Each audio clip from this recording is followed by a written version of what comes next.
Assalamualaikum warahmatullahi wabarakatuh. Bismillahirrahmanirrahim.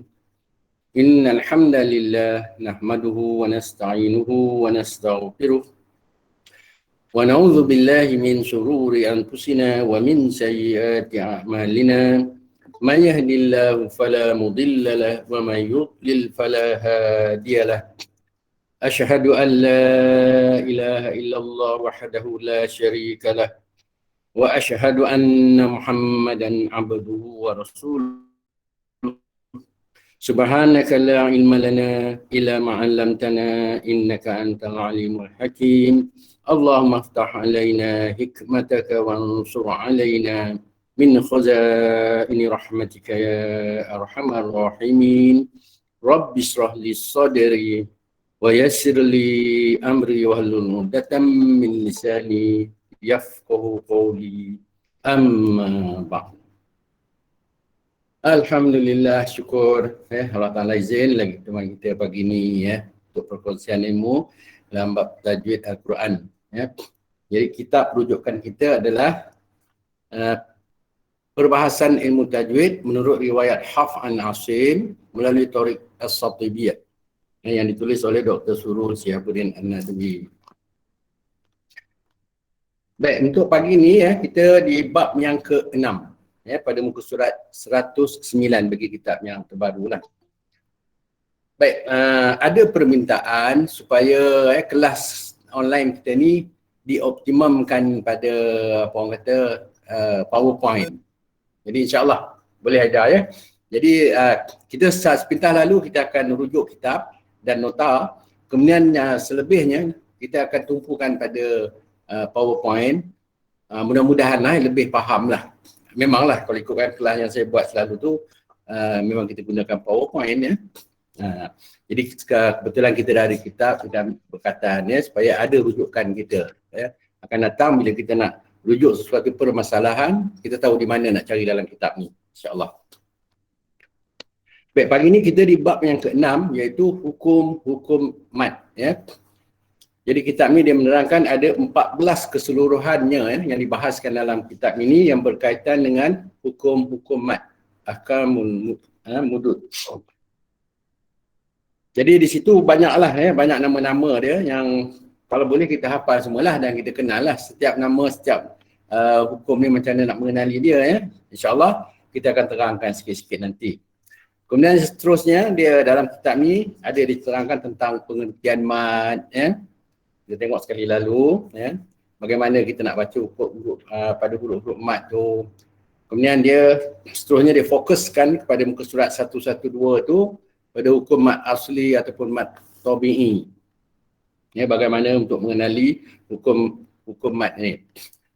Kemudian keadaan-keadaan mat asli yang ini saya akan jelaskan nanti masa PowerPoint.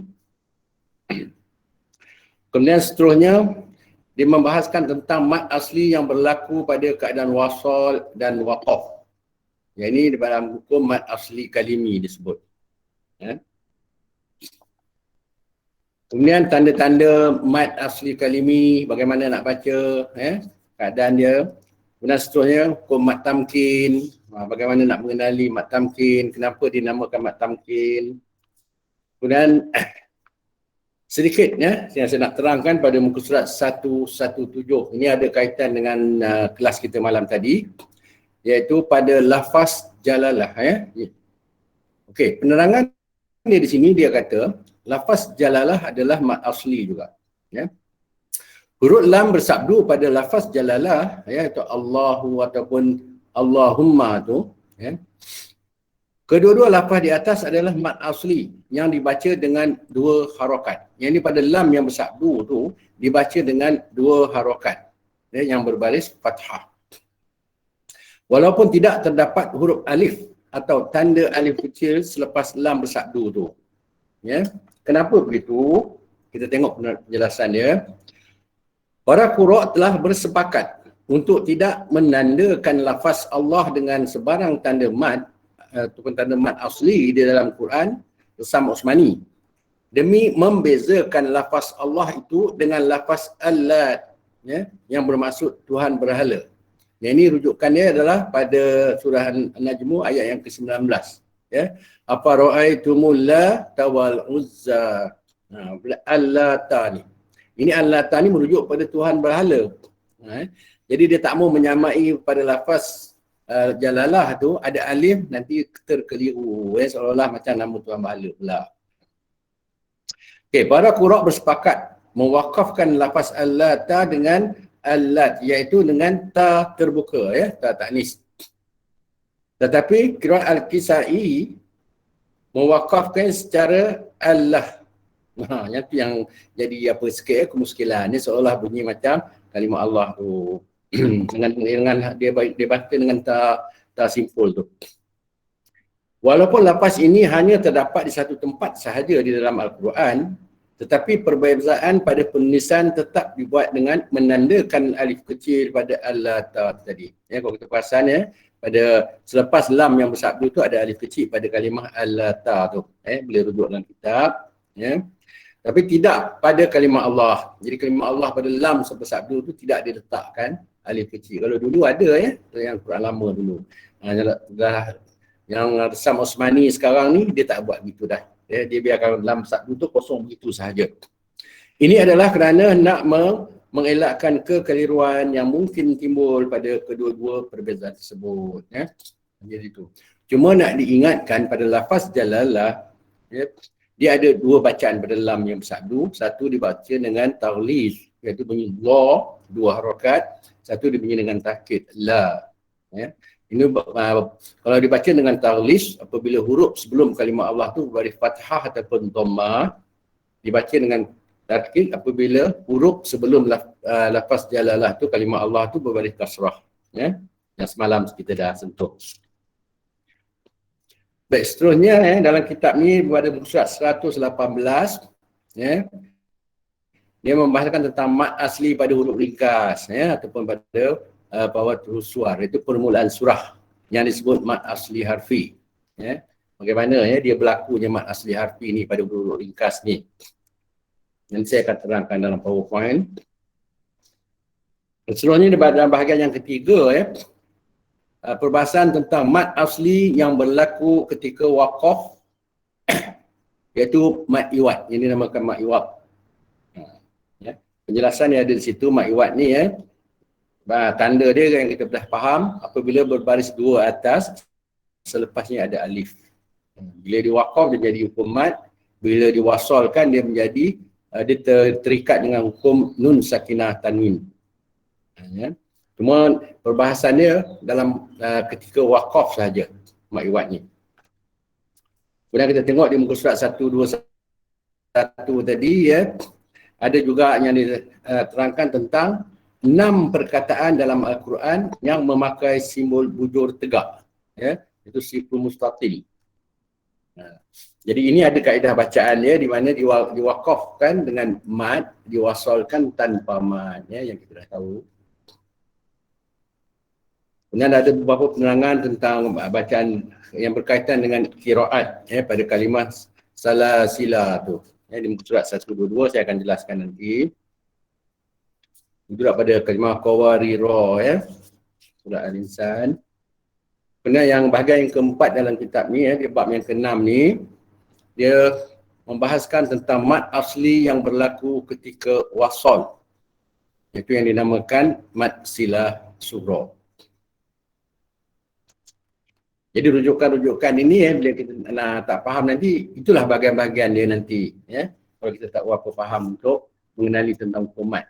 Jadi untuk orang kata lebih jelas lagi, ya, saya terangkan melalui PowerPoint, ya, untuk kita sama-sama inilah dapat yang tak ada kitab, yang tak sempat nak print nota, ya. Jadi kita tengok rujuk terus pada PowerPoint, insyaAllah. Sekejap, ya, saya nak ambilkan.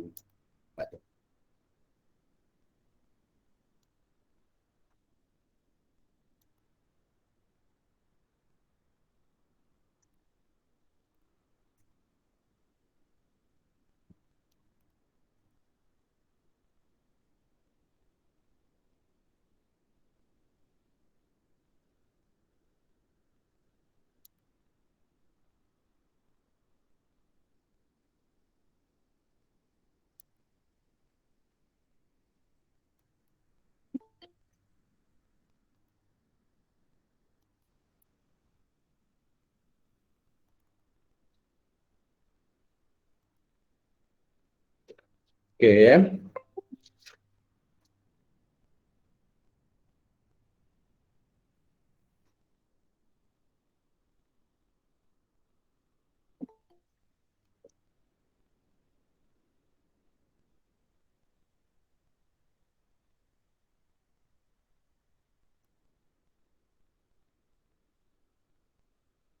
Ya, lambat sikit pula dia respon.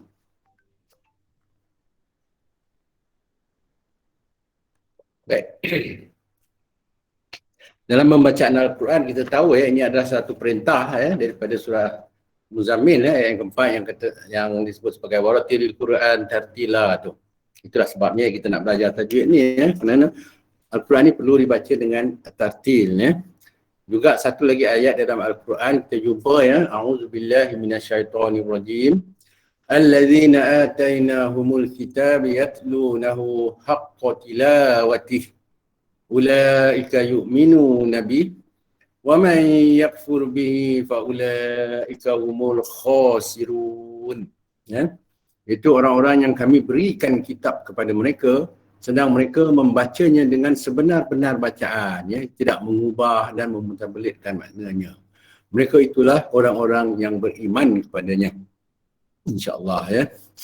Dan sesiapa yang mengingkarinya, maka mereka itulah orang-orang yang rugi. Nah, jadi elakkanlah kita membaca Al-Quran ni dengan ikut faham yang tak tepat ya. Jadi elok kita dapatkan betul-betul ilmu bacaan ni ya, melalui kelas-kelas tajwid, insya-Allah. Baik, untuk hari ini kita di bab yang ke-6 ya. Bab yang ke-6, kalau yang dalam kitab tu lebih kurang di muka surat 112 ya. 109. Boleh rujuk ya. Hari ini kita akan bahaskan tentang kumpulan mad asli. Ya.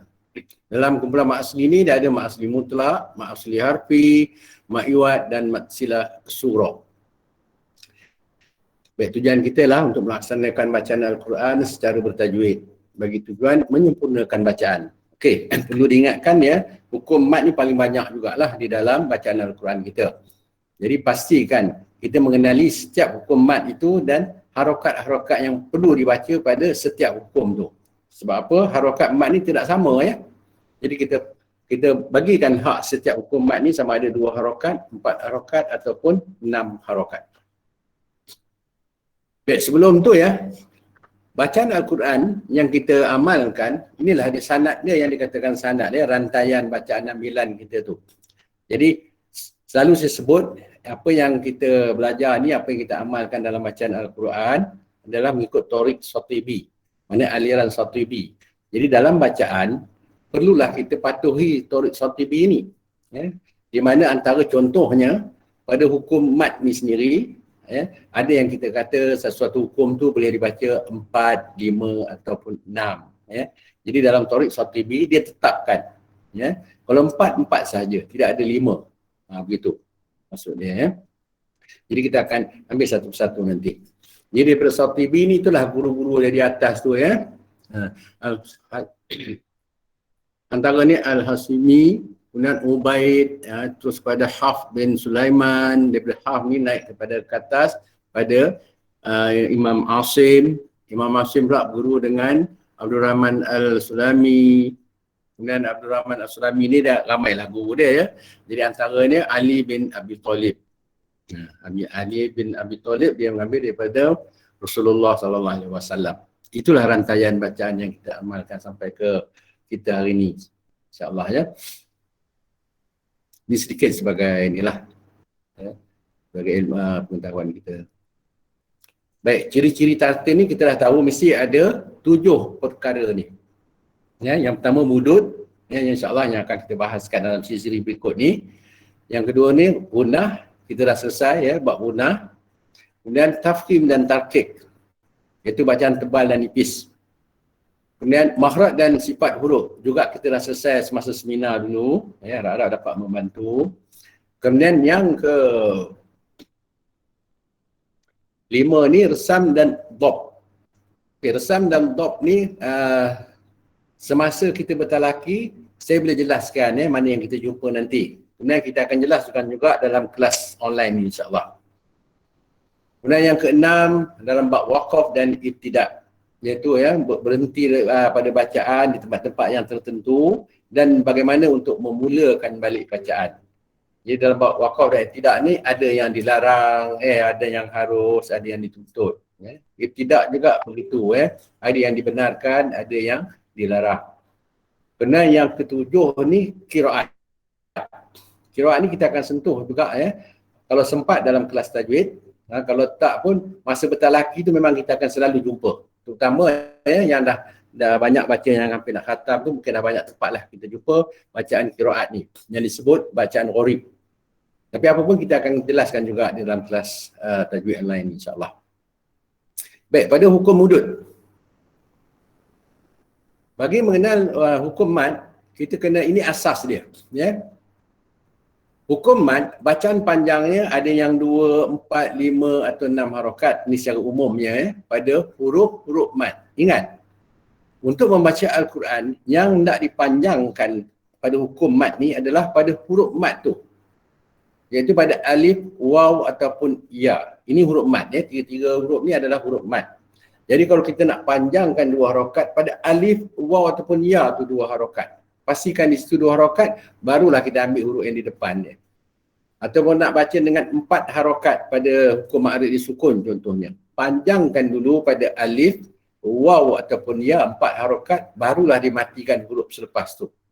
Bermakna huruf selepas mad ni, selepas huruf mad ni, itu harakat yang kelima atau yang ke-7 kalau kita ambil 4 harakat pada ma'rif disukun. Yang kelima tu baru matikan huruf di hujung dia. Alhamdulillahi Rabbil Alamin. Yang mi tu pastikan 4 harakat, lepas tu baru matikan nun. Itu maksud dia. Baik, contoh-contoh hukum mad. Ini asasnya, ini penting untuk kita memahami tentang keseluruhan hukum mad. Hukum mad ni ada banyak, kalau kita tengok dalam kitab tu dia ada penjelasan di situ.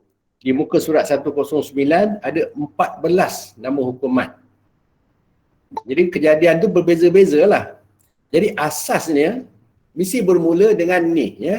Apabila huruf alif yang tidak berbaris, sebelumnya baris fathah.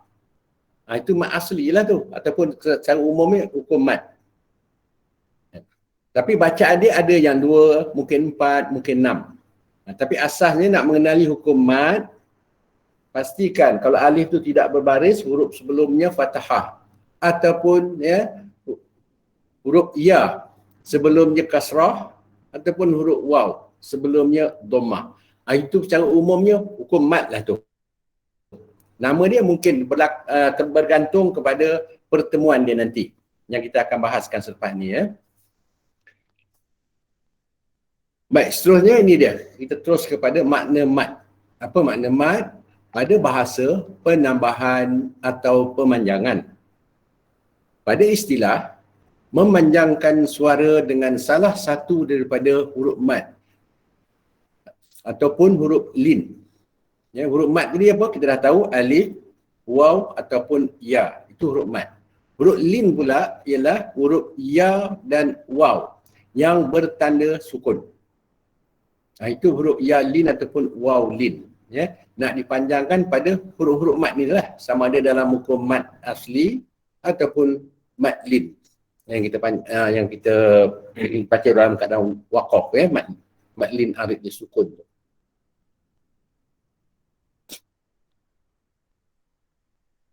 Okey, di sini pada hukum lin, bacaan lin iaitu menyebabkan huruf waw dan ya ni dia ada 2 keadaan lah. Kalau huruf ya sebelumnya berbaris fathah. Huruf waw juga begitu. Sebelumnya berbaris fathah. Yang ini yang kita kena fahamlah untuk mengenali hukum lin. Bacaan lin ada perbezaan sedikit dengan bacaan pada hukum mad asli. Contohnya kita tengok pada ayat yang disertakan di situ. Nanti sebelum ni ada contoh-contoh ayat dia. Cuma kata Syekh Sulaiman Al-Jamzuri, bermula huruf-huruf lin itu ya dan waw yang sukun, kata dia. Jika sebelum keduanya berbaris fathah, demikianlah dinyatakan. Ini matan, matan. Okey, ini dia contoh hukum lin, Di dalam Fatihah ada hukum lin. Di mana kalau kita jumpa ya yang sukun atau waw yang sukun, sebelumnya huruf berbaris fathah. Contoh, siratal ladzina an'amta alaihim. Pada alai tu, ya yang sukun, sebelumnya lam berbaris fathah. Cuma bacaan dia tu, tidak dibaca begini. Siratal ladzina an'amta alaihim. Alai. Bukan alai, itu bukan suara lin. Suara lin alai. I bunyi dia, Siratal ladzina an'amta alaihim ghairil maghdubi alaihim. Begitu juga pada ghairil, tidak dibaca ghai, ghairil maghdubi alaihim. Bariskan dulu huruf sebelum ya lin atau waw lin yang berbaris fathah tu. Ala contohnya, ala alai, bawa ke bawah suara kita. Alaihim ghairil maghdubi alaihim, ala alaihim. Begitu bacaan pada ya lin. Begitu juga pada waw lin. Apabila dia sukun, huruf sebelumnya fathah. Jadi huruf sebelum yang baris fathah tu dibariskan dulu. Wala khawfun alaihim wala hum yahzanun. Khaw, jangan baca khaw, waw menjadi tak mau, bunyi waw lin. Wala khawfun, begitulah seterusnya pada contoh-contoh yang lain,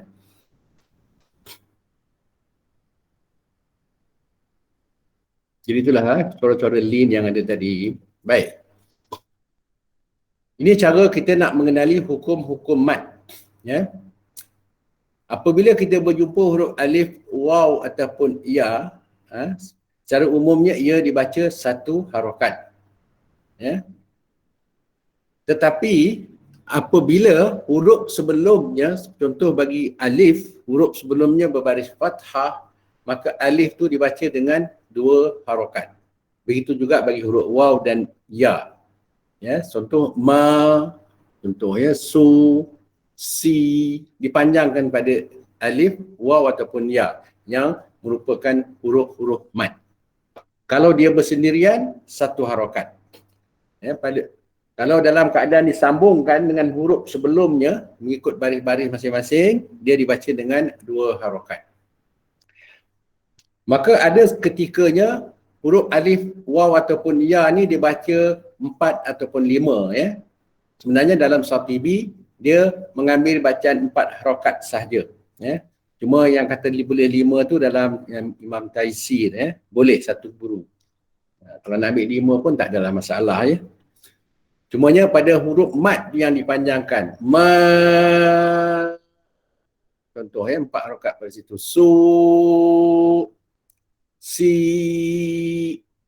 Jadi apabila selepas huruf mat ada pertemuan dengan hamzah, maka suara mat tu iaitu alif, waw ataupun ya itu dipanjangkan 4 harakat pula.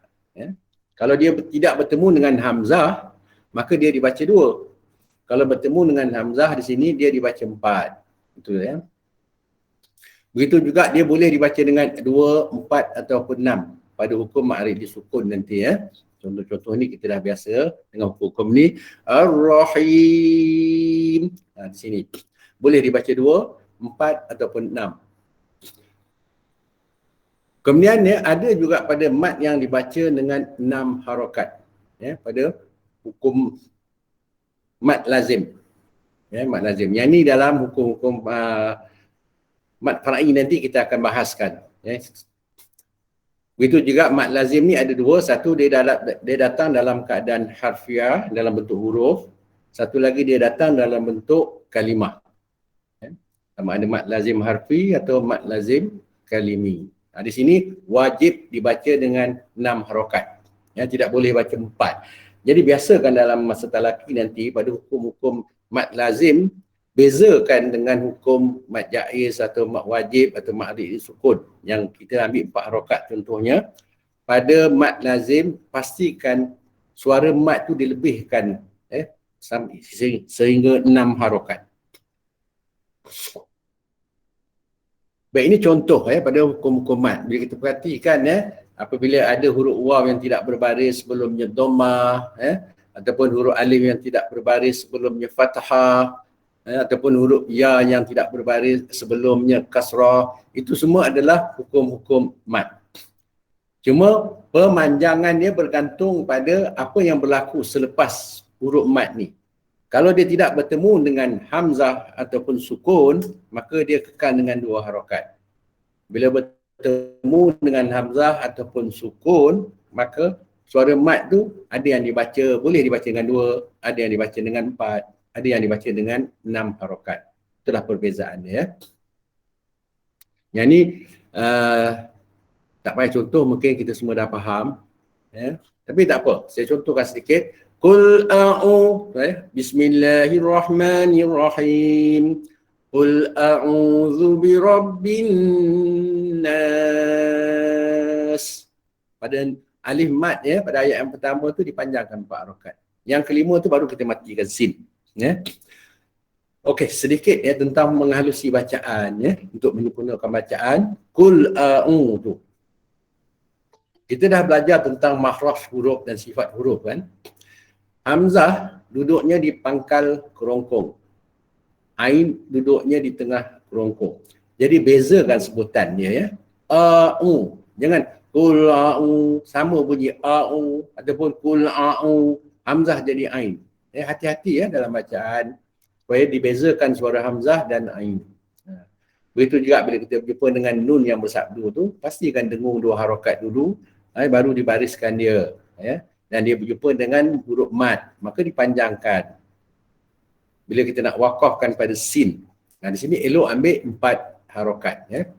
Begitulah contoh yang lain kita jumpa dia malikin nas. Pada malikin nas ni hati-hati jangan dibaca panjang pada ma tu ingat. Itulah macam dalam Fatihah.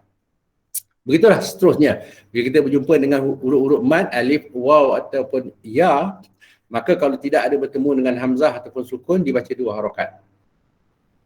Itu asas dia. Baik.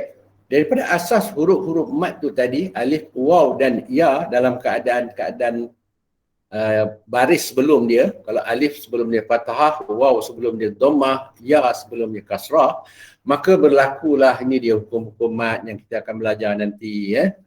Jadi pada pelajaran hukum-hukum mad ni, dia ada 2 kumpulan, terbagi pada 2 kumpulan. Satu kumpulan mad asli, satu kumpulan mad far'i. Dalam kumpulan mad asli ni ada 4 hukum yang akan kita terangkan pagi ni. Satu lagi kumpulan mad far'i, itu dah keseluruhannya. Mad far'i ni ada yang disebabkan maknawi, ada yang disebabkan lafzi. Daripada lafzi itu banyak melahirkan beberapa hukum mad. Kerana dia berlaku dengan sebab hamzah, ada yang berlaku dengan sebab sukun. Sebab sukun ni pula ada sukun yang mendatang, ada sukun asli. Yang ini kita akan terangkan pertemuan siri-siri yang akan datang nanti insya-Allah. Untuk pagi ni kita tengok pada kumpulan mad asli, di mana kita ada 4 hukum di bawah dia tu. Iaitu mad asli mutlak, mad asli harfi, mad silah surah dan mad iwad. Inilah hukum-hukum yang dibaca dengan 2 harokat dalam keadaan-keadaan tersendiri bagi mereka. Ada yang dibaca 2 harokat sama ada waqaf atau wasal. Ada yang dibaca 2 harokat semasa waqaf. Ada yang dibaca 2 harokat semasa wasal saja. Yang ini kita kena faham betul-betul. Baik, seterusnya kita tengok pada hukum mad ni tadi, iaitu kalau kata mad asli yang dibaca 2 harokat, dia berlaku tanpa sebab. Maksud dia tidak bertemu dengan hamzah ataupun sukun selepas tu. Selepas huruf mad, tidak ada hamzah, tidak ada sukun. Itu mad asli. Kalau mad far'i nanti kita akan belajar, dia berlaku dengan sebab. Sebab apa? Selepas mad tu dia berjumpa dengan hamzah atau dia berjumpa dengan sukun. Di situ melahirkan 9 hukum campur satu yang kita akan belajar satu persatu nanti. Dan pada mat far'i dah kadar harokat dia berbagai. Ada yang dibaca 2, ada yang dibaca 4, 5 ataupun ada yang dibaca 6 harokat. Tetapi pada hukum mat asli kesemuanya dibaca dengan 2 harokat. Jangan berlebihan nanti saya akan nak tunjukkan nanti hasil daripada masa kita bertalaki tentang kesalahan pada suara huruf mat, terutama dalam kumpulan mat asli ini. Baik, kita teruskan dulu. Mat asli ataupun mat tabi'i. Okey, ada yang menyebut dia sebagai mat asli, ada yang menyebut dia sebagai mat tabi'i. Sama aja maksudnya serupa aja. Mat asli ni dia berlaku tanpa sebab. Tidak ada hamzah ataupun sukun selepas huruf mat dan dibaca dengan 2 harokat sahaja. Ingat yang tu. Bagi mat asli yang berlaku tanpa sebab ni tiada bertemu dengan hamzah ataupun sukun, ia dibaca 2 harokat adalah bagi hukum-hukum mat asli mutlak, mat asli harfi, mat iwad, masuk iwad ni tukar dan juga mat silah sughra. Ingat mat silah ada 2. Satu mat silah sughra, satu mat silah kubra. Ada yang menyebut mat silah qasirah, ada pada mat silah kubra tu disebut juga mat silah tawilah. Sama je makna dia Mat silah sughra ni samalah juga dengan mat silah qasirah. Okey, kita cuba tengok ini contoh-contoh yang di awal tadi saya dah tunjuk Mat asli mutlak dia berlaku sama ada wasal atau waqaf kekal dengan 2 harokat. Cumanya hati-hati. Kalau pada alif mat tu ada tanda melintang di atas dia, sama ada di atas alif, atas waw ataupun ya, dia tu kalau di waqaf kekal dengan suara mat asli. Kalau di wasal, dia dah bertukar hukum dia menjadi mat jaiz. Jadi hati-hati masa kita mau waqaf. Di sini yang saya kata tadi kena selaraskan harokat untuk mat asli ni.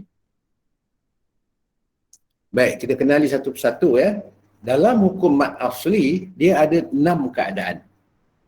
Keadaan yang pertama, dia berlakunya mat asli ini ketika waqaf ataupun wasal. Dia kekal dengan 2 harokat yang disebut mat asli mutlak. Ada juga mat asli ni berlaku di awal surah, iaitu pada huruf-huruf muqatta'ah ataupun fawatihus suwar iaitu huruf-huruf ringkas seperti Yasin yang kita baca tu Toha, itu mat asli harfi. Ada juga mat ni berlaku dalam keadaan ketika waqaf sahaja yang dikenali sebagai mat iwad. Ada yang berlaku ketika wasal sahaja yang disebut mat silah sughra. Selain daripada itu, kita akan jumpa juga dengan hukum mat tamkin, iaitu ya yang bersabdu diikuti oleh ya soghir. Contoh-contoh ayat nanti ada dalam slide kita insya-Allah. Dan yang keenam, mat ketika waqaf sahaja, iaitu simbol bujur tegak ataupun sifrun mustaqil. Okey, kita tengok dia punya contoh-contoh ayatnya Okey. Pada mat asli mutlak, ia berlaku ketika waqaf dan wasal. Sama ada kita waqaf atau kita wasal, dia kekal dengan 2 harokat bagi huruf mat.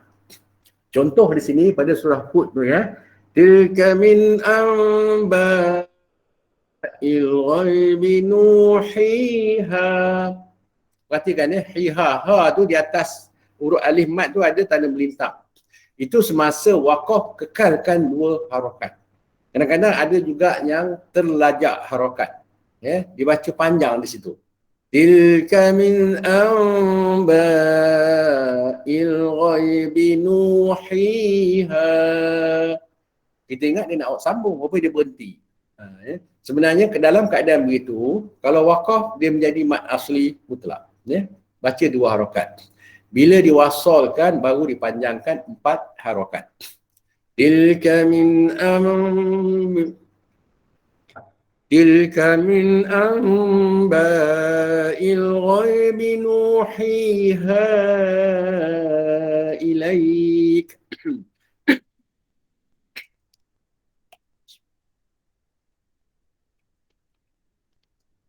Begitu juga contoh ayat yang berikutnya pada Ad-Duha ayat pertama yang kedua ni. Kalau berhenti pada ayat pertama ataupun ayat kedua tu kekalkan dua harakat. Contoh Bismillahirrahmanirrahim. Wad-duha wal-laili idza saja. Dua harakat saja. Ya. Kalau wasal pun dua harakat juga ya. Ini maksli mutlak. Wad-duha wal-laili idza saja ma wadda'aka rabbuka wa ma qala. Sambung dua harakat, berhenti pun kekal dengan dua harakat. Ya. Jangan dipanjang. Wad-duha wal-laili idza saja. Tak mau ya. Kalau kita perhatikan pada wal-laili idza, dua harakat tu pada saja dipanjangkan. Di situ tak betul cara pengiraan harakat dia. Selaraskan, samakan harakat pada mad asli mutlak di situ. Baik, seterusnya pada mad di awal surah, iaitu pada contoh di sini saya ambil dari surah Maryam ya. Kaf ha ya ain sad. Di mana mad asli harfinya di awal surah ni, iaitu di sini. Panjang merah tu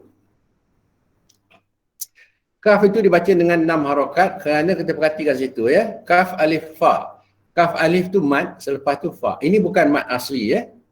Dia berlaku dalam, ini disebut mad far'i nanti dalam kumpulan mad far'i, kita akan bahaskan pada pertemuan akan datang. Yang menjadi mad asli mutlak di sini ya, di dalam huruf ni ialah ha dan ya. Kenapa begitu? Sebab ha dieja dengan ha alif, ya juga dieja dengan ya alif. Maka di situ kena baca dua harakat.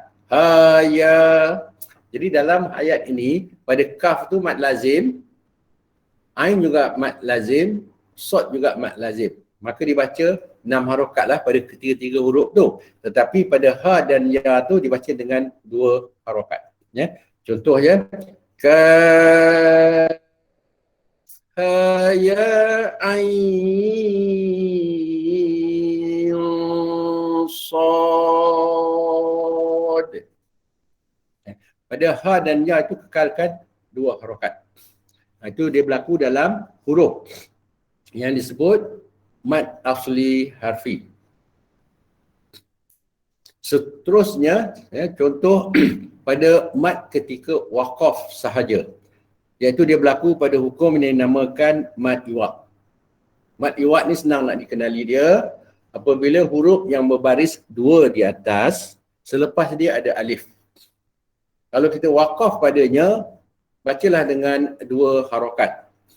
Kalau diwasal, dia menjadi hukum nun sakinah ataupun tanwin ya. Jadi bacaan dia bergantunglah dengan siapa dia berjumpa, sama ada dalam hukum ifa ke, hukum iqlab ke, hukum izhar ke, itu terpulang pada huruf, pertemuan huruf dia. Tapi dalam keadaan mad iwad ni, bila diwaqafkan, kekalkan 2 harakat pada suara alif mad tu. Contoh wa in yad'una illa syaiṭana. Kalau nak berhenti di situ na dengan 2 harakat, jangan nan. Masih ada juga yang baca dengan suara tanwin tak apalah dekat awal Jadi selepas ni kita baca dengan, bila berhenti pada baris 2 atas ni ada alif depan dia tu, berhenti dengan suara mad suara alif mad. Kalau diwasalkan baru dia menjadi hukum tanwin Okey, contoh di ujung tu wa in yad'una illa syaiṭanan marida. Samakan rida, 2 harakat sama aja. Jangan dipanjang marida. Ataupun ada yang membaca begini bila berhenti di tengah-tengah ayat pada mad iwad. Wa in yad'una illa syaiṭana. Syaiṭana, cepat sangat dia berhenti macam bunyi macam orang marah saya tegur begitu. Berhenti dengan orang kata dengan lunak lah bacaan kita Wa in yad'una illa syaiṭanan marida. letakkan 2 harakat di situ ya. Okey, seterusnya pada mat berlaku ketika wasal sahaja. Jadi yang disebut mat silah sughra ataupun mat silah qasirah. Ya, sama je bunyi dia. Okey, bila diwasalkan pada mat silah, kekalkan dengan 2 harakat pada huruf mat tu ya, iaitu huruf ya saghir ataupun waw saghir di situ ya. Dia berlaku selepas ha dhamir. Mat silah ni sebelum huruf mat ni ya saghir atau waw saghir ni huruf dia tu ha dhamir ya. Okey, kalau huruf waw ha dhamir tu pada dhammah, kalau ya mat ya saghir ni ha dhamir tu berberi kasrah. Ya. Bila diwasalkan bacaan maka dibaca dengan 2 harakat ya. Bala inna rabbahu kana bihi basira. Semuanya dibaca dengan 2 harakat. Kalau diwaqafkan, jangan dibariskan lagi ha dhamir. Ya, matikan dia. Bala inna rabbahu kana bihi basira. Begitu ya. Bila diwasalkan baru berlakunya hukum mat 2 harakat di situ. Kalau diwaqafkan, matikan ha dhamir tu. Jangan dibariskan dia. Itu dinamakan mat silah surah. Baik, mat tamkin ya. Seterusnya yang kelima ni kita tengok mat tamkin. Ada juga di dalam Al-Quran yang kita jumpa satu hukum yang dinamakan mat tamkin. Mat tamkin ni dia tergolong dalam mat asli mutlak juga ya. Tetapi dinamakan mat tamkin kerana dalam kalimah itu kita akan berjumpa dengan ya yang bersabdu selepas dia ya saghir.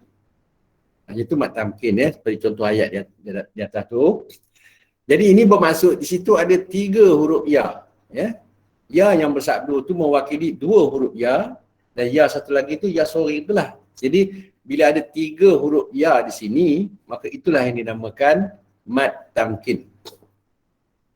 Sebab dia ni sebahagian daripada mat asli mutlak. Jadi bacaan dia jagalah.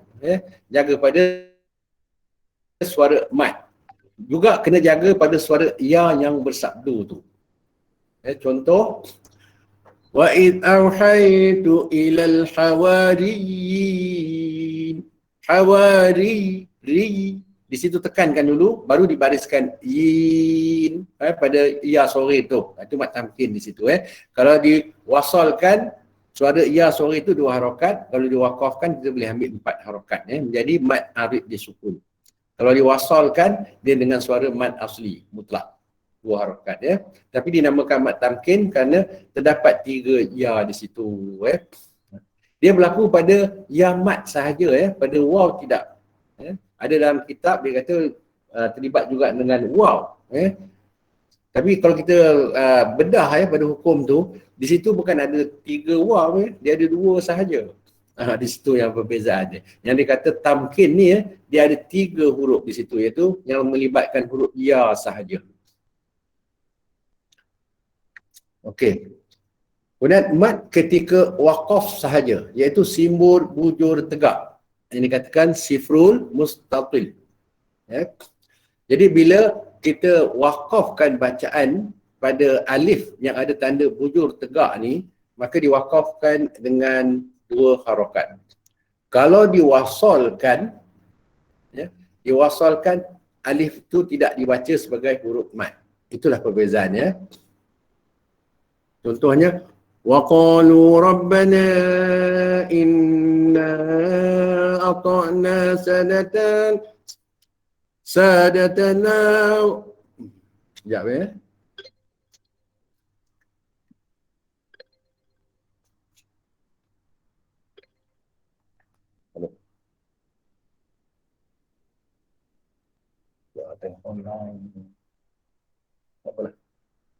Okey. Sekejap minta maaf lah. Okey, kita tengok di hujung dia. Saya ambil potongannya. Fa'adalluna sabila. Pada sabila tu yang kita nak tumpukan, bila diberhentikan dengan 2 harakat. Fa'adalluna sabila. Berhenti dengan mat asli. Kalau diwasalkan, hilangkan alif mat tu. Baik, pada keadaan alif yang ada 2 bujur tegak ni, dia berlaku pada 6 kalimah ni ya. Pada 6 kalimah ni. Oh, hati-hatilah bila diwakafkan dengan mat asli, bila diwasalkan hazafkan alif mat tu, tidak dibaca. Baik, seterusnya ini pada huruf mat asli harfi tadi ya, pada kaf, ha, ya, ain, sad yang saya contohkan, dia ada 5 huruf ya pada mat asli harfi, iaitu berlaku pada huruf ha, ya, ta, ha simpul, yang tadi ha pedas ya, ha pedas, ya, ta, ha simpul dan ra. Kelima-lima huruf ni disebut huruf mat asli harfi. Kenapa begitu? Dia terdapat di awal surah, di awal surah. Pada huruf ha, ya, ta, ha dan ra ni dibaca dengan 2 harakat. Kenapa begitu? Sebab setiap huruf ni dia dieja dengan 2 huruf yang melibatkan huruf alif mat. Contoh pada ha, ha alif, pada ya, ya alif, dan ta alif, ha simpul tadi, ha alif juga ya, dan ra alif. Maka dibacalah keseluruhan huruf ni dengan 2 harakat. Di awal surah sahaja. Kita akan jumpa dia di awal surah sahaja. Baik, ini contoh tadi ya pada huruf ziyadah, iaitu bertanda bujur serong tadi tu ya. Dia tu bukan mat asli. Yang ni disebut sifrul mustadir. Ini berbeza sedikit dengan bujur tegak. Ya, bila di atas huruf alif, waw ataupun ya, bila kita berjumpa dengan tanda bulat serong ni ya, dinamakan sifrul mustadir. Ia tidak dibaca sama ada wasal ataupun waqaf. Ya, mana kata tanda ini ada dalam tulisan ya, tiada dalam bacaan. Jadi jangan dibacalah. Ila fir'auna wa mala'ihi fadhalamu biha. Contoh di bawah sekali tu. Jangan dibaca pula. Ila fir'auna wa mala'ihi fadhalamu. Bukan begitu bacaan dia. Ya, pada ya yang ada bulat serong tu, ya, jangan dibaca, tinggalkan. Bagi qiraat hafs an-nasib tolak satibi, kita tidak baca dia ya. Jadi tak payah dipanjangkan pada suara baris sebelum dia tu. Begitu juga kalau dia duduk di atas waw ya. Wa ulaika humul muflihun. Elakkan baca wa ula, bukan begitu. Ya, wa ula. Begitu juga pada kalau dia duduk di atas alif ya. Dibacakan terus ya. Inna a'tadna lil kafirina salasila wa aghlalan wa sa'ira. Tinggalkan huruf mat tu ya. Bila dia bertanda dengan bujur serong tu ya. Cuma di sini ada sedikit perbezaan. Ini dalam bacaan qiraat ya. Perkataan salasila ni ya, dalam surah Al-Insan ayat yang keempat tu, dia boleh dibaca dengan 2 keadaan, 2 wajah pada huruf alif mat tu. Ya. Yang pertama, wasal. Huruf alif mat tidak dibaca.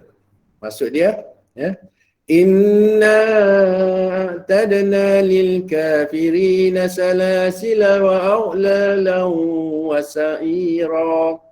Salasila wa terus saja. Jadi jangan dibaca salasila wa aghlalan. Dia tidak baca begitu. Dia dalam keadaan wasal.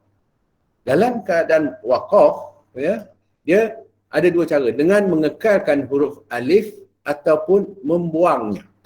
Maksud dia begini, kalau kita nak berhenti pada kalimah salasila, ada 2 keadaan bacaan. Pertama, dia kata dengan mengekalkan huruf alif. Inna a'tadna lil kafirina salasila, ataupun membuangnya. Membuangnya mana kita baca beginilah. Inna a'tadna lil kafirina salasil. Dimatikan lam tu. Itu maksudnya ya. Ada 2 kadang semasa waqaf. Ini dalam qiraat dia, bacaan qiraat. Okey, yang ini penting. Ya, martabat suara huruf alif mat. Dia ada dua suara alif mat ni. pada alif mat saja ya, waw ya tidak. Pada suara alif mat ada ketikanya kita perlu wajib dibaca dengan tebal. Apabila huruf sebelum alif mat tu terdiri daripada huruf-huruf isti'la. Ya. Contohnya qala, qa, jadi alif mat berbunyi ra. Ya, jangan baca qa. Begitu juga kena ghafilin, khashiin, zalimin. Pada alif mat tu dibaca dengan tebal. Ya. Tetapi kalau sebelum huruf alif mat ni huruf-huruf istifal, maka suara alif mat tu dinipiskan. Wa kana Allah. Jangan baca wa qana Allah ditebalkan, tidaklah ya. Macam mana nak nipiskan alif mat ya? Dalam bacaan tu dalam keadaan senyum sedikit ya, ataupun dilebarkan bibir ke kiri dan ke kanan. Itu kaedah dia. Kalau nak ditebalkan pula alif mat ni, dia angkat rahang ya, disekembungkan sebutan. Ya, qa gitu. Ya. Bezakan pada suara alif mat. Dia berbeza dengan nun yang dibaca dengan ikhfa ya. Nun ikhfa kita dah belajar sebelum ni, iaitu ditebalkan nun apabila dia berjumpa dengan huruf-huruf isti'la. Dan dinipiskan nun apabila dia berjumpa dengan huruf istifal. Tetapi bagi alif mat ni pula dia berbeza. Sebelum dia tu huruf isti'la maka ditebalkan. Kalau sebelum dia huruf istifal maka dia dinipiskan ya. Itu perbezaan sedikit. Baik, agak-agaknya kita semua dah faham ya tentang perbahasan tentang mat asli ya, kumpulan mat asli yang dibaca 2 rakaat. Satu lagi adalah kumpulan mat far'i. InsyaAllah ya, pada hukum mat far'i ini kita akan bentangkan pada pertemuan akan datang. Jadi daripada kumpulan mat far'i ini saya jangkakan mungkin ada 2 atau 3 siri ya, saya pecah-pecahkan nanti supaya dapat lebih faham lah. Kalau dibentangkan serentak keseluruhannya, mungkin kita terkeliru nanti ya. Jadi insyaAllah saya akan bentangkan mat far'i ini pada pertemuan akan datang. Sebab apa? Kalau kita perhatikan di sini ya, di bawah mat far'i itu ada yang pecahan pada maknawi ya. Maknawi ni pula ada yang mat tabriah, ni sebut mat tabriah, ada yang sebut mat ta'zim. Jadi apa bezanya dua ni? Kemudian satu lagi dari segi lafzi dia pula. Lafzi ni lagi banyak pecahannya. Ya, ada yang datang sebab dengan hamzah, ada lafzi yang disebab oleh sukun ya, yang sukun ni pula kalau kita turunkan ke bawah lagi ada pula pecahan dia lagi dengan sukun arid, ada yang sukun asli ya. Jadi hukum-hukum dia berlaku di situ. Di bawah tu ada yang pada yang sebab sukun asli ni ada pula hukum mat lazim kalimi, mat lazim harfi. Dalam mat lazim harfi atau kalimi ni ada pula yang musaqqal, ada mukhaffaf. Ya. Jadi banyak nama. Jadi banyak sebab yang kita nak tahu kenapa berlakunya perbezaan nama-nama ni dan bagaimana hukum bacaannya. Yang penting hukum bacaan dia tu ya. InsyaAllah ya, mudah-mudahan dapat membantu kita semua ya dalam membaca Al-Quran dengan sempurna ya. Wallahu a'lam ya. InsyaAllah yang ini kita akan bentangkan pada minggu hadapan ya.